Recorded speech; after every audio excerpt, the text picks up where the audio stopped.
salariés? Ah oui, des tensions, il y en avait forcément. Je pense que toute l'entreprise, moi le premier, on avait face aux deux, je dirais, patrons, Monsieur Epo, qui était le directeur général de l'entreprise, et Monsieur Delquier, qui était le directeur technique.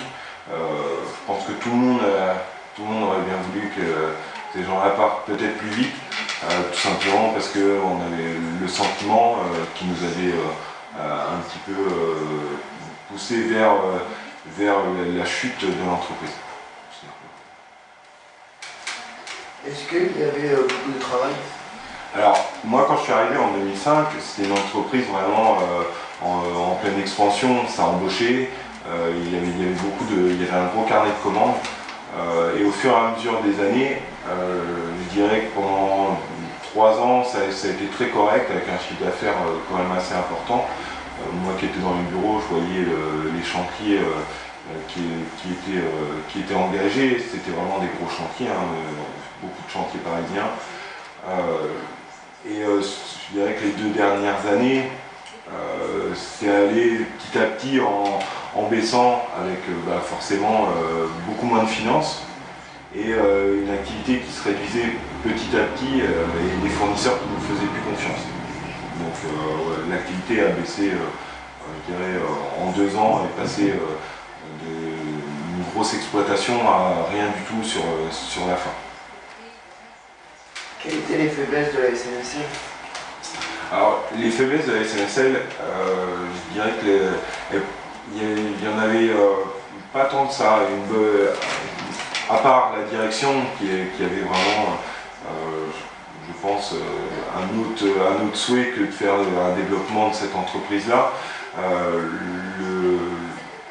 Il y avait un noyau dur vraiment avec une équipe dans les bureaux d'études très, très importante, très soudée. Et vraiment à la tête des gens qui n'en avaient rien à faire de la SNSL. Est-ce que les salariés se battaient pour sauver cette entreprise? Alors, je dirais que au tout départ, vraiment où ça a commencé je dirais même pas aller, les salariés étaient vraiment encore dans une optique, on était tous dans une optique à vouloir quand même sauver ce qu'on avait, nos emplois. Maintenant, au vu de ce que nous on pouvait apprendre par rapport aux autres filiales du directeur, petit à petit tout le monde a eu un dégoût, sauf une partie qui est salariés, et je pense que ça c'est dans toutes les entreprises comme ça, qui ont lâché prise. Mais bon, je pense qu'il y avait encore peut-être un tiers des gens qui voulaient se battre et le reste qui était résigné. Et pendant la chute, comment étaient les conditions de travail? Alors, les conditions de travail, c'est assez bizarre parce que au tout départ, vraiment, quand on a commencé à aller mal, je dirais que l'atelier n'était pas forcément au courant, ce qui en général se passe. Et c'était surtout toute la partie bureau d'études et administratif qui se battait pour avoir des fournisseurs qui nous suivaient, donc de l'argent qui pouvait rentrer aussi de chantier. Je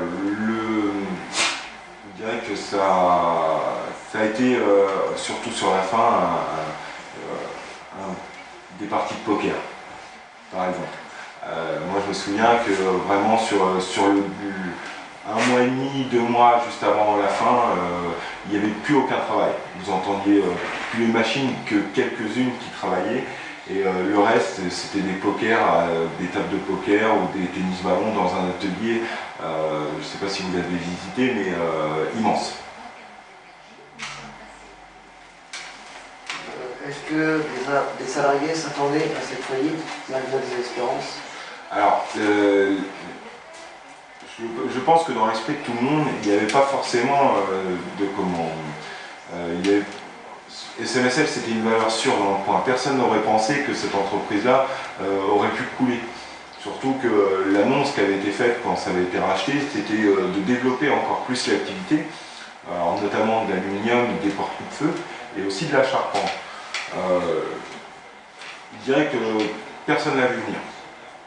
Ça a été très rapide et je pense que c'est pour ça que personne n'a vu venir. Quelle quel a été votre sentiment quand vous êtes fait licencier?